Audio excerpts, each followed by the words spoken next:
What's up, everybody? So, it's been a while since I've actually talked about anything related to the theater, which is probably on par because, it's been a while since I've been to the theater. But my recent theater experience was Clue. Yay. If you are not familiar with Clue at all, the stage production is in fact based off of the 1985 film that stars Tim Curry, Madeline Kahn, Martin Mull, Michael McKean, Colleen Camp, Eileen. I can't think of what Eileen's last name is. Christopher Lloyd. It's a grand old cast of characters that are known for their comedic chops. This was just a delightful time. With one of the things, because I have seen multiple stage productions, um, two that are like community theater based, because one of them I was maybe 10. This was like eons ago. One of my cousins was Wadsworth in that particular production and, went to go see him do his thing as Wadsworth. And, it was fun. There are some things that I remember about that one that it's like, okay, yeah, no, it's its own thing. I actually have where I went and saw it at my local community theater. This was, I believe, last year or like a year or so. It's like a year or two ago when I went and saw this. And, this was its own fun little production. But this is probably of the ones that I have just mentioned as far as stage productions are concerned. This is the most like the 1985 film that I have ever seen.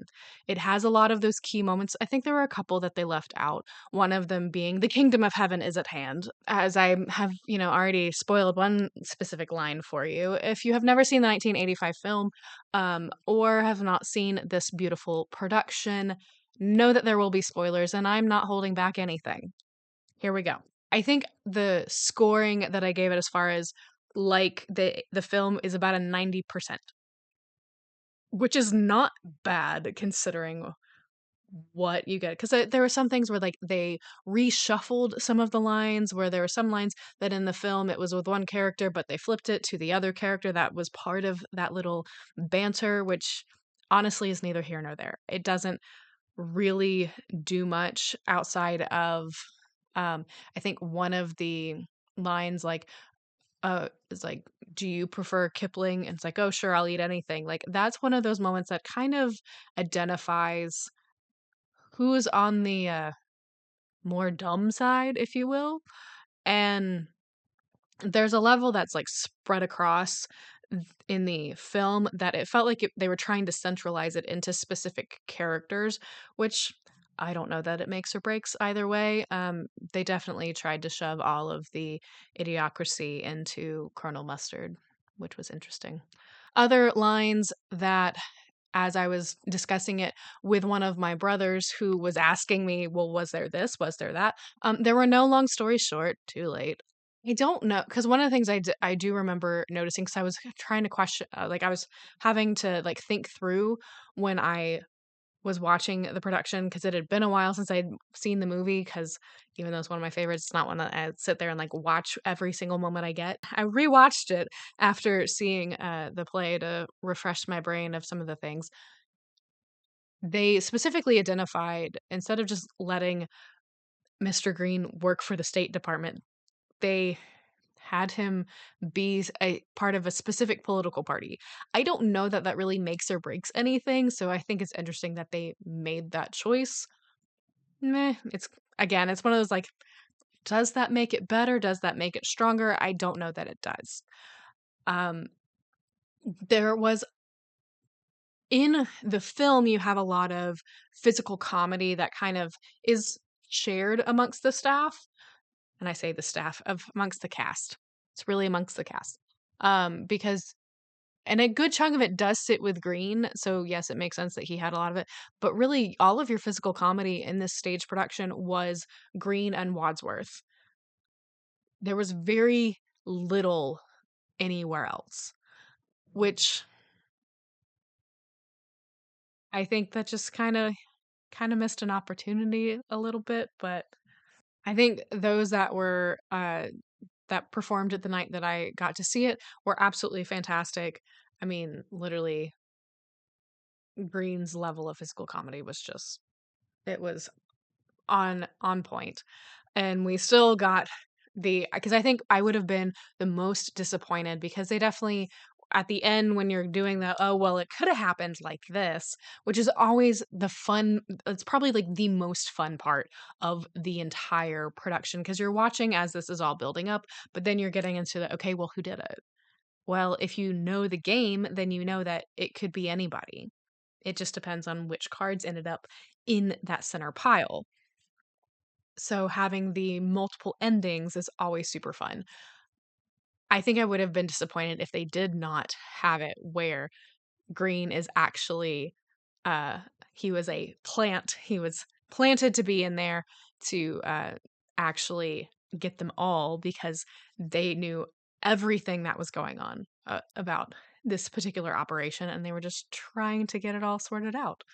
And so, he goes home and he sleeps with his wife, you know. It's a it's an iconic line. I will say at the beginning, because I thought it was an interesting way where it's like at the top of the production, you have a vet that is watching TV, is what it looks like. Either she's watching TV or she's listening to the radio. It's actually not fully clear which it is. Um, and they're talking about communism, which is like a subtle thing that is like there in the storyline, but I don't remember them ever bringing it back up, which that whole point of communism is just a red herring was was commented on in at least two of the three endings that we got in the 1985 film. But yeah, no, with the endings, I wasn't really sure with the way because there were definitely changes that they were making, and which is, fine, their prerogative. I think I would have been the most disappointed if they actually made it to where Green did commit one of the crimes because that's I think the fun part about Green's character is he is truly innocent the whole way through. There is not a single ending where he actually committed one of the crimes. This set design, that was like one of my favorite things about this entire production is the way that the set is designed because you have different the way that they get to the different rooms, it's not just, oh, well, we're resetting things. Like the lounge is this whole little thing that just like comes out of the side. Like when you open the door, you can also like pull it out and so you can see the whole thing. Like it's so beautiful. If you have appreciation for set design, you will appreciate all of this. It's just so good. And like, cause there are also like different moments, like the library comes out. Um, it's just it's just so ingenious when you're trying to figure out, okay, how do I design an entire mansion on this size of a stage? And I think that it was beautiful. Like I was falling in love with the set design every single time something else came out because it was just so wonderful. And I don't even know if I just explained that very well, but I loved it. And so, but I think that's all of the thoughts that I have. I think you should go see it. That's it for me. My name is Kara. I try my best to make videos about a variety of different topics once a week, and sometimes it happens, sometimes it doesn't. But that's it for me. I will see you next video. Bye.